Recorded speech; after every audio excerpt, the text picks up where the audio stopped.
Mayweather vs. McGregor fight. Stephen Rondina featured columnist August 9, 2017. Gary A. Vasquez. Today Sports. Look, I know what you're thinking, and you're completely right. On paper, Floyd Mayweather Jr. vs. Conor McGregor is one of the most egregious mismatches in the history of combat sports. Mayweather is 490 in the ring, with clean wins over many of the best boxers of his generation, including Oscar de la Hoya, Juan Manuel Marquez and Manny Pacquiao. Peppered in there are a slew of accolades, including an Olympic bronze medal, numerous display cases of championship titles and countless Boxer of the Year awards. McGregor, meanwhile, is 0-0. Despite achieving amazing things in mixed martial arts, he has no professional or amateur boxing experience. By almost every metric, Mayweather has an insurmountable advantage over McGregor in a strictly stand-up fight. The key word there, of course, is almost. Believe it or not, there are a handful of areas where the UFC lightweight champ bests Mayweather. With that in mind, it's worth discussing what advantages McGregor has and how they could maybe, just maybe, lead him to a win on August 26 at the T-Mobile Arena in Las Vegas. McGregor looked a fair bit bigger than Mayweather during press events and will look even bigger in the ring. Associated Press. During the Mayweather vs. McGregor World Tour, the Irishman repeatedly took swipes at his opponent's smaller stature, alleging the boxer attempted to downplay that by wearing high heel shoes.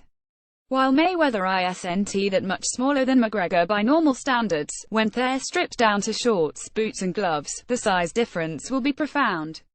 McGregor, despite fighting at 145 pounds for much of his career, walks around between camps around 170. Mayweather, by comparison, has traditionally fought at 147 but doesn't venture much higher than 150.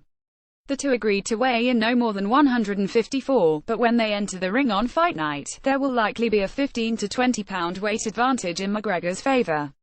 The 59 mixed martial artist also has a 1-inch height advantage. Size isn't everything, and an advantage doesn't mean as much in boxing as it does in MMA. Still, it doesn't hurt, and if McGregor gets to stay in close on Mayweather, it will pay dividends.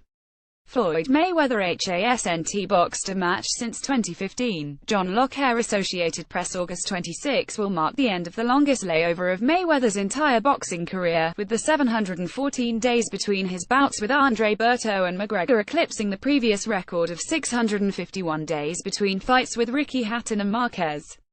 By comparison, McGregor will be shelved for just 287 from his last fight with Eddie Alvarez. That's a stark turnaround for Mayweather, who, outside of a few lulls, has been one of boxing's more active stars. While Mayweather still looked to be in phenomenal shape during his retirement more or less, there will almost certainly be some level of ring rust to the champ.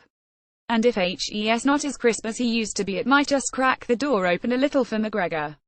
Floyd Mayweather won an Olympic bronze medal more than 20 years ago. Rusty Jarrett. Getty Images. Mayweather is 40 years old. McGregor is 29 years old. I don't really have to explain to you who is better positioned to win a boxing match in that regard, right? Mayweather's fighting style lends itself well to career longevity, but he has been fighting professionally for a whopping 21 years. Before that he had nearly 100 amateur bouts. McGregor's physical candle is burning more brightly than most, and Mayweather is so far along in his career that it's difficult to even compare. That doesn't automatically spell victory for McGregor, but it does compound the previously discussed disadvantages in physicality. Mayweather won't be able to shake off the ring rust as quickly. He won't be able to pack on muscle for a fight at a higher weight class than he prefers. And he won't be able to fully utilize any speed advantage he may have as the smaller man. Can a 90% Mayweather win this match? 80%, 70% maybe. Either way, it's highly unlikely that the 100% version of Mayweather appears. Win or lose, Mayweather will still be an obscenely wealthy celebrity. Not so with McGregor. Jane Caminososa. Today Sports. What happens if Mayweather loses on August 26? His legacy is tarnished, sure. Boxing's credibility takes a bit of a hit among mainstream sports fans.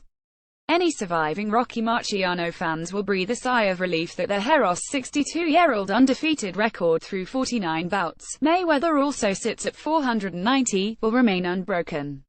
Ultimately, though, Mayweather won't be impacted much by a loss. He'll still cash a check that's deep into nine-figure territory, he'll still have his mansions, and he'll still be one of the highest earners in the history of sports, seventh, according to Men's Fitness, with a cool $765 million in career earnings. Back in 2015, Gareth A. Davies of The Telegraph wrote that the only things that mattered to Mayweather were his bank account and undefeated record. In 2017, with his career all but over, it's easy to wonder if that statement is only half right.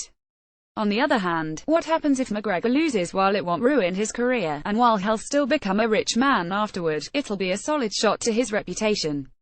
We saw during his rivalry with Nate Diaz that he does not take kindly to that. Mayweather's work ethic and mental fortitude have never been in doubt, but it's easy to wonder if he doesn't feel the need to push himself as hard as he has. McGregor, though, is obsessed with proving himself and taking Mayweather's spot as the king of combat sports. McGregor called his shot against Jose Aldo long before their fight night. Jeff Botterizer for LLC Getty Images. One of the biggest disservices McGregor's naysayers do to him is dismissing his work on the microphone as simple smack talk. Sure, he has a sharp tongue and will use it at any opportunity, but McGregor wouldn't have achieved cult top personality status if he were just using the stick to berate his foes.